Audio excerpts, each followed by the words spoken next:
Hello everyone and welcome back guys to a brand new video where today we're here back with episode 4 of our F1 2021 Breaking Point Let's Play. Yes, we're back once more. I said I'm keeping it at daily uploads. So yeah, we're back today, ready for the 4th installment here. Chapter 6 of this story mode here. We've got Ricciardo is obviously set to leave for Renault, leave Renault in 2020 for McLaren in 2021 as we head to the Mexican Grand Prix. Obviously, at the moment, we've got a big battle going on between ourselves and our other midfield teams. So hopefully this weekend, Alfa Romeo can try to get a good result. We've got some new posts coming in as well. Slowly building up the follower count as well. Obviously, if you aren't subscribed to the channel, make sure you do so as well. Of course, trying to hit 20,000 subscribers on the channel as well at the moment. But have we got any important emails coming in? One from Fred Vasseur, obviously saying that as we push in the final few races of the season, I wanted to send a message for the team, thanking everyone for their hard work. Yes, we've had our ups and downs this season, what team doesn't, hey? But it's humbled me every time to see the creativity and dedication that brings to any challenge that we face. As we slide into the home straight, let's keep our hard work and vision strong and see if we can find some more points for the team. So Fred Vasseur is always the big motivator here. But let's head into the Mexican GP weekend. So, Chapter 6 then, with only a handful of laps remaining, Alfa Romeo is looking for both of its drivers for points in order to improve their position in the standings. One last push is needed from Aiden Jackson, desperate to keep pace with his teammate Casper Ackerman.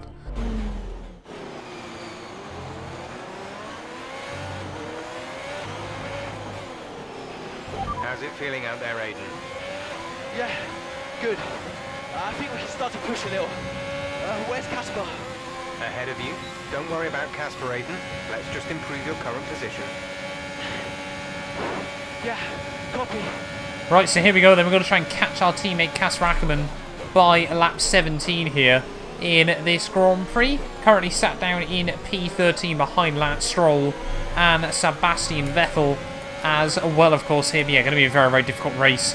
Try and close it. You can see Casper a long way up on the minimap as Stroll already going defensive on us. We'll send it up the inside into Sector 2 there. A very robust move, but the first progress been made in this race. So yeah, we've got to make 5 more places in 6 laps here at Mexico. Casper's sat in P8. Heading through the stadium section here at Mexico is always such a joy in a Formula 1 car. You got all the fans around the circuit. It is absolutely breathtaking. I love it when Mexico did return to the Formula 1 calendar. But anyway, trying to get some DRS on Sebastian Vettel as we get in towards the final few laps of the Grand Prix. Don't think we're going to be close enough this time round. Casper, though, 6.5 seconds still up the road. The gap isn't coming down rather quickly at the moment as we've got one of the Haas cars. Don't know if they're a lap down or just jumping out of the way. I'm guessing that's Bottas in either P10 or P9. We don't really want to be held up behind Seb, though, through the middle sector if we can avoid it. On his no, he's on mediums as well, of course, in this Grand Prix. Just really pushing, trying to stick close to the Ferrari man, but yeah, we're not going to make it work. 4 places down on Casper is, yeah, Magnussen is a lap down. So the Haas, yeah, isn't a car we need to overtake. There goes Magnussen jumping out of the way for us. Sebastian Vettel gives him a big old squeeze in towards Sector 3 there, but we are now applying the pressure to the Ferrari around the outside through the stadium section. Oh, Seb just comes completely across the nose. And that was a little bit close for comfort, but we'll take a lot of curb through the final corner. And we will still try and get a run back on Sebastian as we head out of this final turn. Surely nothing he's going to be able to do at this stage of the Grand Prix. Jeff just giving us updates on all the gaps there, but straight now up into 11th place here in Mexico. Bottas now the next car up the road. We've got one of the Renaults in P9. Getting a nice run on Bottas in towards Sector 3. Don't know if the Mercedes have got issues or are just struggling for pace here, but we might have a send up the inside. There's, look at that, yeah, Bottas really vulnerable into the stadium section there. Get a big kick of oversteer on the exit, but just because he's in a Mercedes doesn't mean I'm going to try and get past him there. Now up into P10 of the Grand Prix. Into the points we go. 3 seconds behind Casper with 4 laps to go. Places up on you. Casper's sat in P8. It's clear from anyone watching either in the stands or at home the determination on show from Alfa Romeo and Aiden Jackson today. No, you're not wrong there, Ant. His performance has improved race by race throughout the season, and his driving today, impeccable. Here's a test for him now, though, as they head down the main straight. There's a lot of friction between these two, and his teammates after him. Will he budge? Hold position, Aiden. Oh, I've never seen anything like this on a racetrack before! Two teammates wheel to wheel! Keep it clean! Inches separating them and they crash! Oh, they've come together in spectacular style, and they're both out of the race!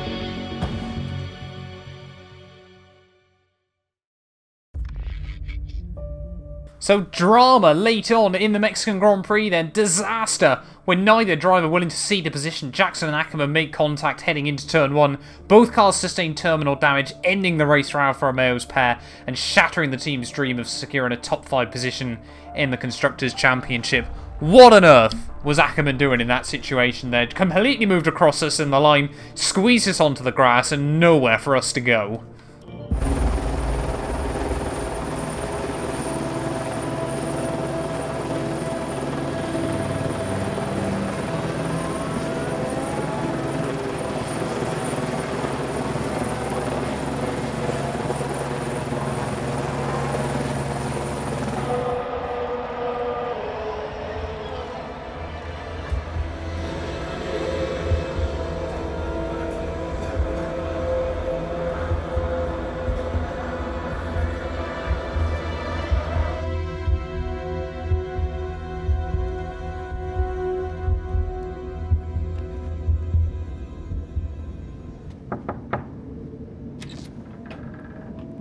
Close the door.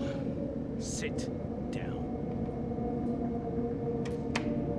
What the hell was going on out there? We've invested millions in you two. Millions! And look at you both. Acting like a couple of school kids. You've got a lot to prove this year, boy. And you're swanning around like butter wouldn't melt.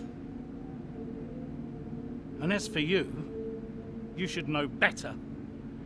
I'm disgusted. You should both be ashamed. Brian, Not a word. Not a single word. I should fire you both right here and now. You've screwed our chances this season. The team is bigger than you two and your petty squabbles. Grow up! Any more, and you're both out. Do you hear me? I'll finish the season behind the wheel myself if I have to. Both of you, jet out.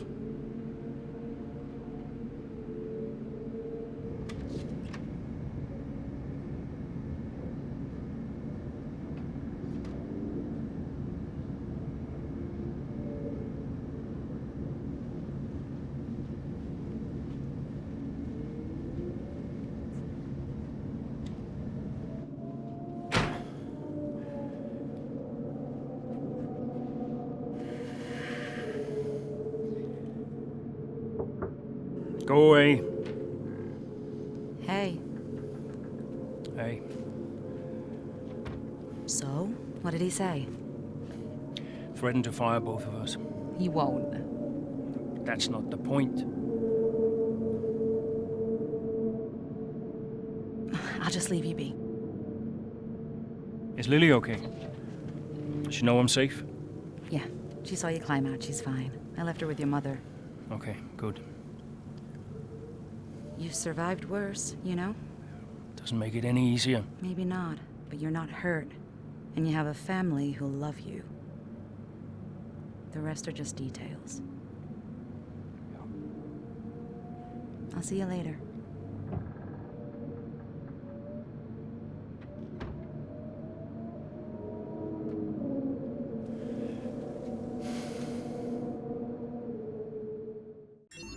Oh, that's a lot of drama at the end of the Mexican Grand Prix there.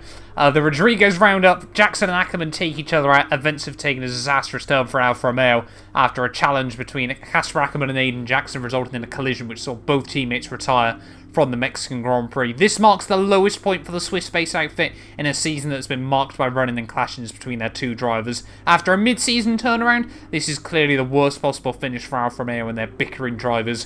One can only wonder what damage this clear clash of egos has done to the team at every level, and what reaction these two drivers will face as they head back to the paddock. Like I said, I can understand Brian is mad. Would love to see him try and race one of these cars, though. I mean, let's be fair to him. The time outside of Formula 1, he's built up a bit of a tummy. But anyway, yeah, just gutting way to finish the race. You can see a lot in the social media, as while there are people just confused, shocked, disappointed, gutted, everything like that there, but people loving the drama. Fred Vasseur, there are no words, at least none I can type here in any professional capacity. Once Brian is done with you, I want you in my office immediately. What an absolute disgrace.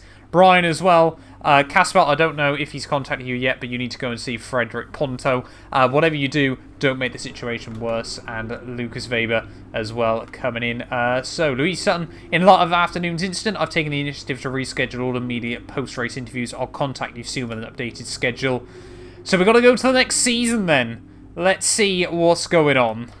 So, Chapter 7 then, heading into the new year. In 2021, a new season and the possibility of a fresh start for Casper Ackermann and Alfa Romeo. Following the unceremonious end to the team's chances in the 2020 season, both driver and team are looking to deliver a strong at the season opener in Melbourne. So our very first qualifying session in Breaking Point. Let's see what's going down.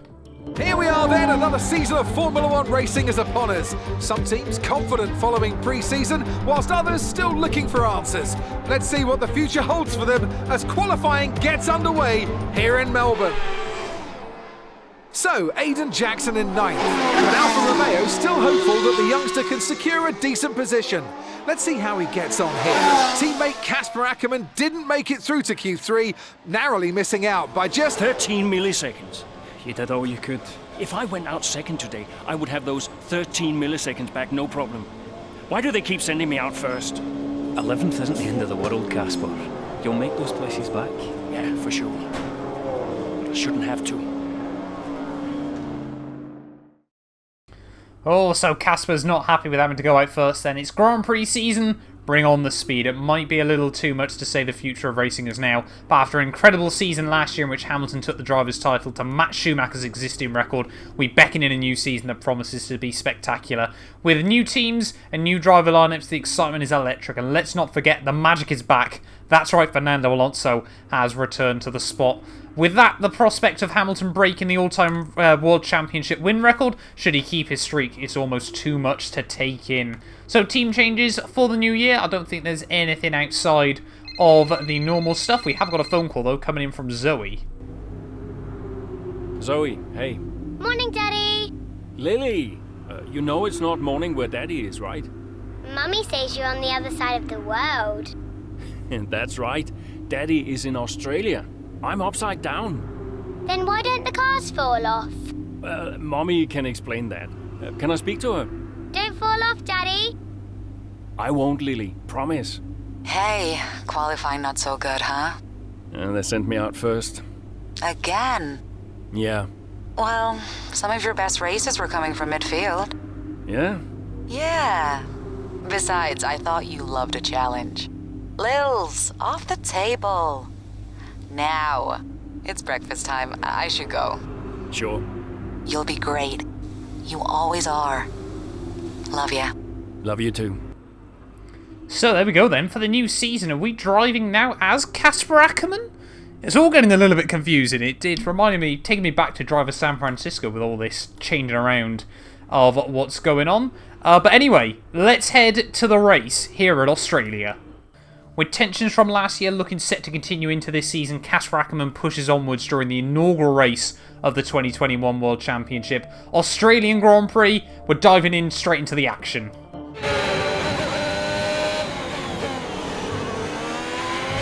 Something's not right.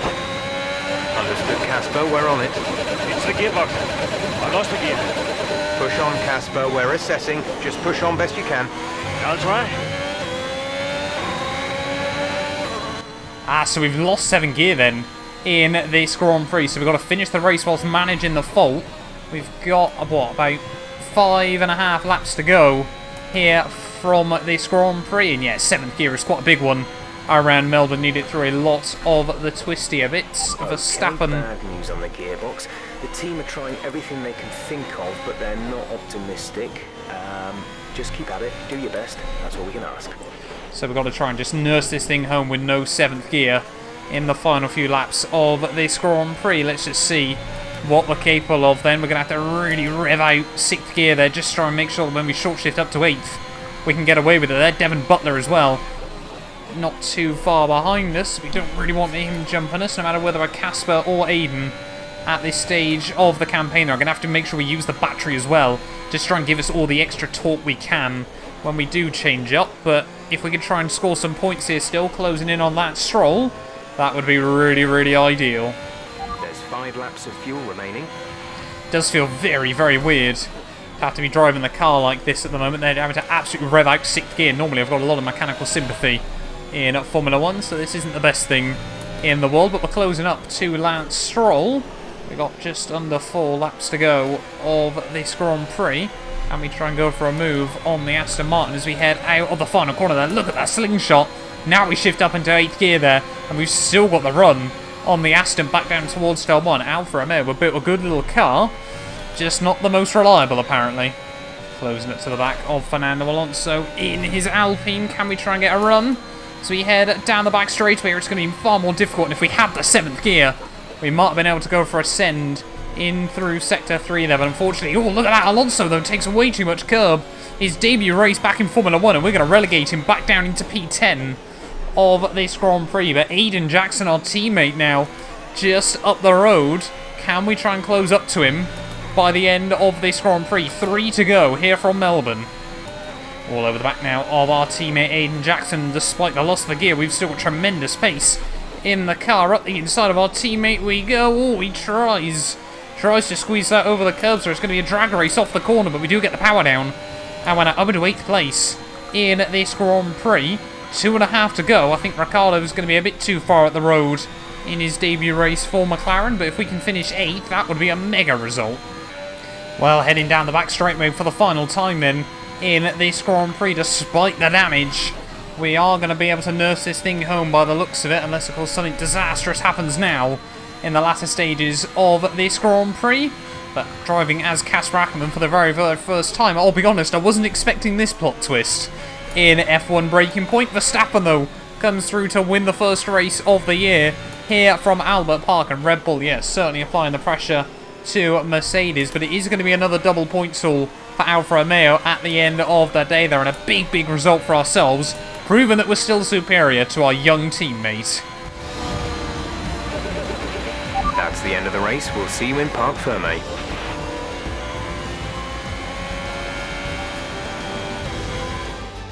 Red Bull pulling out all the stops today. What a great win. Well, what's happened there to Casper Ackerman?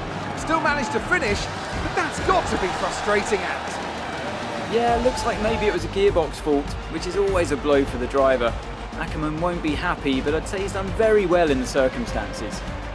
Well, this isn't the start he would have wanted after last season. Let's hope things pick up for him. Red Bull are our winners today after showcasing some incredible driving.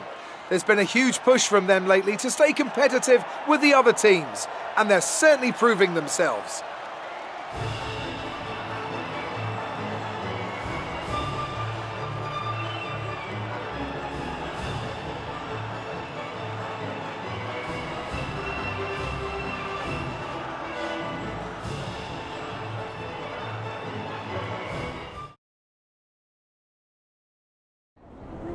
Bad luck out there today.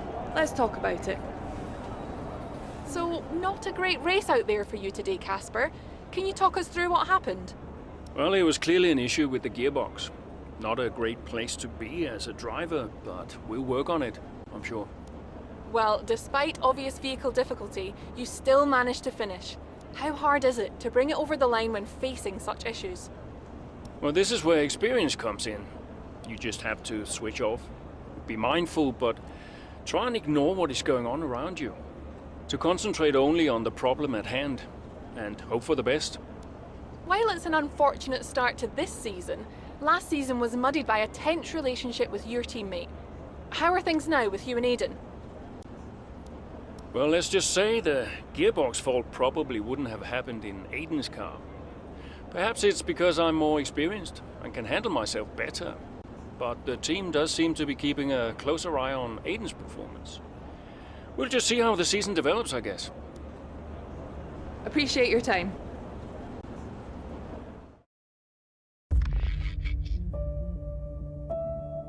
Oh, it's all still getting a bit spicy. I must admit, I added to the drama there at the end. But so much for a fresh start. Mechanical issues hamstring Aiden Ackerman at the Australian Grand Prix. His bad luck from the previous season continues. Problems for Ackerman down under. Gearbox fault hinders Casper's performance. Unfortunate then if Alpha Romeo driver Casper Ackerman hoped the new season would be in any way straightforward, as he was quickly proved wrong this weekend at the Australian Grand Prix. 11th to 8th with lost a gear is pretty good going though, if I do say so myself. I see a few people pretty happy with that result. Nonetheless, they're oh how the times change in the world of Formula 1. Casper, great work on salvaging some points after a frustrating situation. We're also annoyed as you are about the gearbox. Rest assured we've investigated what went wrong and we'll work hard to make sure it doesn't happen again. Casper, Jeff's probably contacted you, but we're looking into that gearbox. The team is all over it. See you at the debrief. And then I take it you saw the interview with Butler. He's trying to wipe you up. The man's a troll. Just ignore him and hope he moves on.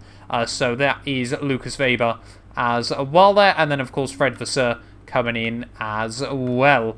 But there we go. Chapter 6 and 7 done of the F1 2021 Breaking Point.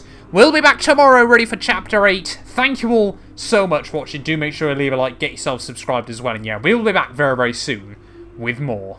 None of these videos would be possible without the help of our channel members, so a massive, massive thank you to the Travesty, Patrick and Chuan for being a member of the channel. If you guys want to help us out as well, obviously you can join for just £1 a month with some other exclusive perks by clicking the join button down below.